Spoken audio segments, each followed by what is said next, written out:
Siddhnath sir teaching centre के तरफ से जितने भी छात्र छात्रा हैं उन्हें होली का शुभकामना। मैं आज मैथ पढ़ाने जा रहा हूँ, कृपया इसे देखें। सबसे पहला मैथ प्रारंभ होता है संख्या से, और वे संख्या है जो गिनती की संख्या है। एक गिनती की संख्या है यानी प्राकृत संख्या है। प्राकृत संख्या कहते हैं किसको?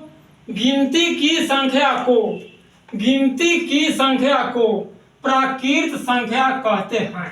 जैसे 1, 2, 3, 4, 5 बहुत सारे जितने भी संख्याएं हैं वे सभी संख्या गिनती की संख्या कहलाते हैं।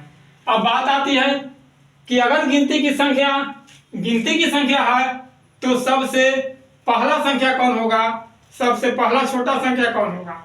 तो प्राकृत संख्या का पहला छोटी संख्या 1 होता है, जबकि अंतिम संख्या अनंत होते हैं जिसका अंत कभी नहीं होता है। अब मैं लेके चलता हूं दूसरा। प्राकृत संख्या के बाद है सम संख्या।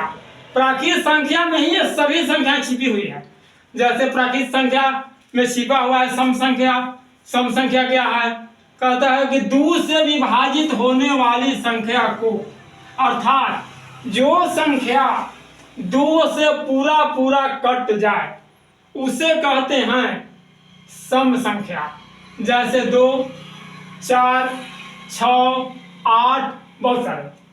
अब आता है कि सम संख्या का सबसे पहला संख्या कौन है? तो सम संख्या का सबसे पहला संख्या है और वह संख्या है 2, और सम संख्या का अंतिम संख्या है जिसका कोई अंत नहीं है, अनंत है। अब आगे आते हैं तीसरा नंबर, वो है विषम संख्या। विषम संख्या फिर क्या है? जो संख्या 2 से पूरा पूरा विभाजित नहीं होता है। कहता है वैसे संख्या जो संख्या 2 से विभाजित नहीं होता है तो उसे हम विषम संख्या कहते हैं। जैसे 1 है, 3 है, 5 है, 7 है, 9 है, बहुत सारे। यानी कहा गया क्या कि जो 2 से पूरा पूरा कट जाएगा उसे सम संख्या कहेंगे, 2 से पूरा पूरा नहीं कटेगा उसे हम विषम संख्या कहेंगे। अब बात आता है, आगे हम बढ़ते हैं। हमने कहा कि 10 क्लास का पहला चैप्टर है जिसका नाम है महत्तम समावर्तक ज्ञात करने के लिए है HCF ज्ञात करना है। यदि HCF ज्ञात करना है तो HCF ज्ञात करना बहुत आसान है। कहता क्या है कि जो बड़ा से बड़ा घनिष्ठ गुणनखंड संख्या हो उसे हम HCF अर्थात महत्तम संख्या हम कहते हैं, महत्तम समावर्तक हम कहते हैं। तो बात आती है क्या? जैसे कहा था क्या, लगातार सम संख्या, यानी लगातार का मतलब कि पहला अगर 2 है तो 2 के बाद 4 होगा, 4 के बाद 6 होगा, 6 के बाद 8 होगा। यानी अगर 2 को संख्या को अगर लगातार हम देखेंगे तो उसका महत्तम कितना होगा?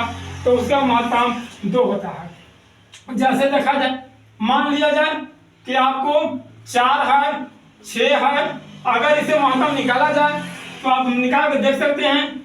इसका निकालने की आपको 3 विधियां हैं, वो विधियां मैं आगे बताऊंगा।